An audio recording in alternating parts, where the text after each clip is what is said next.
पहा जनरल एंट्रीमध्ये आपल्याला पहिली एंट्री काय दिलेली आहे, पहिले टाकायचं आहे आपल्याला इयर 2015, जानेवारी 1. काय केलं आपण या दिवशी, एक मशिनरी परचेस केलेली आहे 45,000ची आणि 5,000 इन्स्टॉलेशन चार्जेस आहे, बरोबर आहे. तर आता दोन्हीची एकत्रच कंबाईन एंट्री आपल्याला करायची आहे. त्याच्यात तुम्हाला ऑलरेडी जर्नल एंट्री वगैरे लिहून दिलेली आहे. ओके, काय करू आपण पहिली एंट्री याची,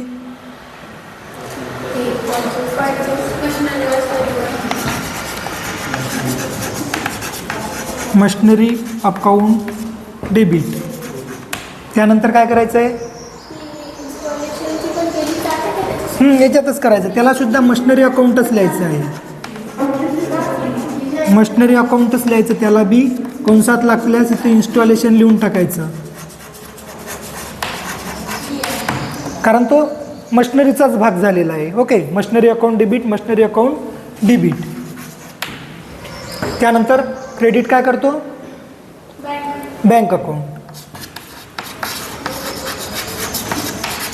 टू बँक अकाउंट. किती लिहायचे, 45,000, 5,000 हे एकत्र केली का आपण, नाही वेगवेगळी केली, 5,000 आणि त्यानंतर 50,000. नॅरेशन काय लिहिसाल,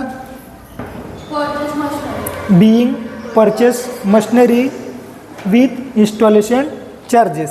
ओके, दोन्हीही एकत्र केलेली आहे म्हणून ही आपली पहिली एंट्री संपली. त्यानंतर या इयरमध्ये काय केलेलं आहे आपण, आणखी जुलै 1 आपण केलेली आहे दुसरी मशिनरी परचेस. तर काय करायचं आहे, मशिनरी अकाउंट डेबिट याला क्लोज करून टाका. हां,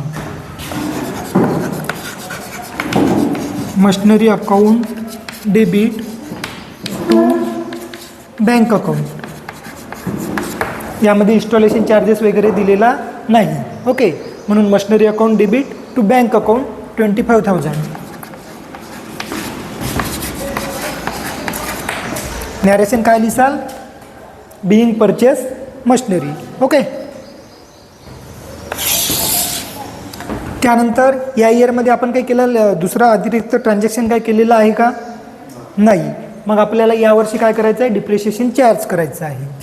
2000 इयर लिहिण्याची गरज नाही, डिसेंबर 31. आता डिप्रिशिएशन आकारण्याची एंट्री काय करतो सांगा,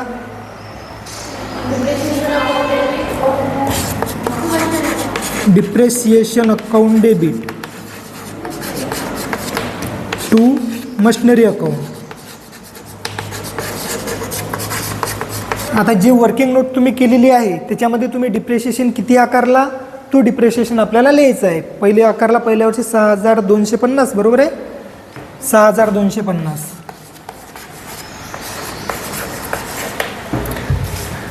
नॅरेशन लिहायचं आहे, being depreciation charge. Okay,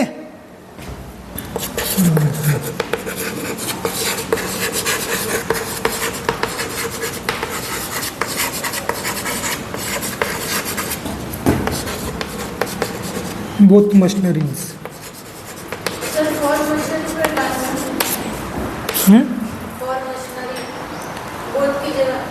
for भी चलता, लेकिन ये 2 मशीनरी है इसलिए बोथ कर दिया. दोन्ही मशिनरीवर आहे म्हणून दोन्ही आपण लिहून टाकलेलं आहे. दोन्ही मशिनरीवर आपण इथं डिप्रिशिएशन आकारलेलं आहे. आता हा डिप्रिशिएशन आपल्याला काय करायचं आहे, जो काही आकारलेला डिप्रिशिएशन आहे आपल्याला काय करायचं आहे, ट्रान्सफर करायचं आहे प्रॉफिट अँड लॉस अकाउंटला. त्याची एंट्री काय करतो आपण, profit and loss account debit, बरोबर आहे.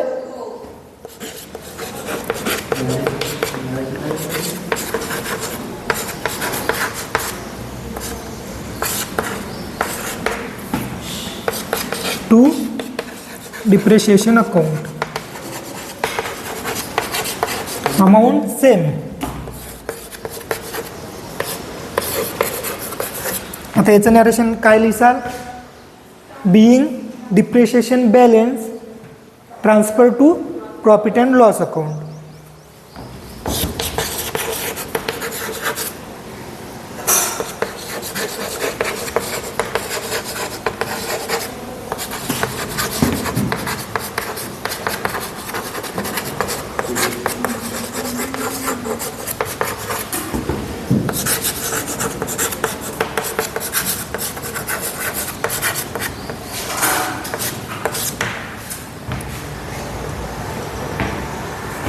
घ्या एवढे लिहून. तर आपलं संपलं. आता दुसऱ्या वर्षीमध्ये आपण ट्रान्झॅक्शन काय केलं 2016मध्ये.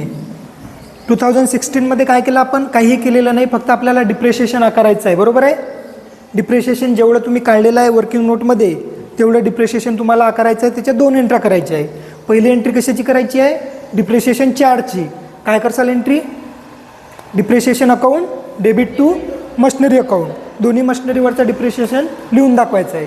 दुसरी एंट्री काय करायची आहे, ट्रान्सफर करायचं आहे प्रॉफिट अँड लॉस अकाउंटला. जो काही तुम्ही डिप्रिशिएशन इथं चार्ज केला असेल तो, त्याची एंट्री काय करायची आहे, profit and loss account debit to depreciation account. त्यानंतर 2017मध्ये आपण काय केलं, तर 2017मध्ये आपण सेल्स केलेली आहे एक मशिनरी. ती केलेली आहे कधी, तर जुलै 1st. बरोबर आहे. आता आपण मशिनरी विकल्यानंतर तिची एंट्री काय करतो, काय करतो, डेबिट करतो का आपण मशिनरी अकाउंट, काय करतो, सेल्स केल्यानंतर आपल्याकडे पैसा येईल. ओके, तर बँक अकाउंट आपण डेबिट करू, बँक अकाउंट डेबिट. आता याची तुम्हाला मी ट्रान्झॅक्शन लिहून दिलेलं आहे. जर आपली मशिनरी सेम प्राईजमध्ये जर आपण म्हणजे जेवढ्याची आहे तेवढ्या रुपयाला जर विकत असेल तर त्याची एंट्री काय करायची, प्रॉफिट झाला असेल तर त्याची एंट्री काय करायची, आणि लॉस झाला असेल तर त्याची एंट्री काय करायची, हे तुम्हाला लिहून दिलेलं आहे ट्रान्झॅक्शनमध्ये.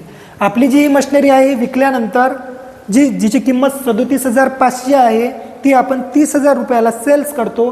म्हणजे 7,500 आपल्याला काय होत आहे, लॉस होत आहे. बँकेमध्ये किती येत आहेत आपल्याकडे, फक्त 30,000 येत आहे. हे 7,500 आणि 37,500 ह्या गोष्टी आपल्याला क्लिअर करायच्या आहेत. तर 7,500 आपला लॉस आहे, लॉस आहे म्हणून आपला तेवढं काय करतो, लॉसचं अकाउंट डेबिट करतो. तर काय नावानं करायचं आहे, loss on sale of machinery account. हा लॉस आता इथं आपल्याला दाखवायचा आहे. Okay, loss on sale of machinery account 7,500. आणि त्यानंतर काय करायचं आहे, टू मशिनरी अकाउंट. आपली मशिनरीची किंमत किती आहे, 37,500. तेवढ्या रुपयाची मशिनरी आपण सेल्स केलेली आहे. ओके, अशा पद्धतीने याची एंट्री करायची आहे. नॅरेशन लिहायचं आहे, बिईंग सेल्स मशिनरी. काय करायचं आहे, काय एंट्री करसाल, नॅरेशन काय लिहिसाल,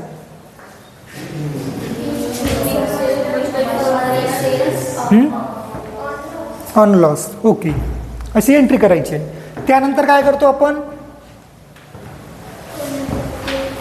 बघा तुम्ही ट्रान्झॅक्शन बघा ना, काय करतो त्यानंतर प्रॉफिट अँड लॉस अकाउंटला ट्रान्सफर करतो. बरोबर आहे. याची दुसरी एंट्री आपल्याला कशाची करायची, तर या लॉसची. हा लॉस आपल्याला प्रॉफिट अँड लॉस अकाउंटला ट्रान्सफर करायचा आहे. डेट सेम राहील, ट्रान्सफर करतो म्हणजे कोणाला देतो, तर प्रॉफिट अँड लॉस अकाउंटला. तर म्हणून प्रॉफिट अँड लॉस अकाउंट काय करतो आपण, डेबिट करतो. Profit and loss account debit to loss on sale of machinery account. फक्त तेवढीच अमाऊंट घ्यायची आहे, 7,500. 7,500. ओके, याचं नॅरेशन लिहायचं आहे, being loss on sale of machinery transfer to profit and loss account. Okay, त्यानंतर 2017मध्ये काय केलं, आणखी आपण डिप्रिशिएशन चार्ज केलेलं आहे. याची एंट्री तुम्ही करू शकता. ओके, दोन्ही एंट्री आपल्याला डायरेक्ट करायची आहे, डिप्रिशिएशन चार्जची आणि depreciation transfer to profit and loss account. एवढ्या 2 एंट्री याच्या पुढे आणखी वाढवायची आहे. ओके, आता काही प्रॉब्लेम.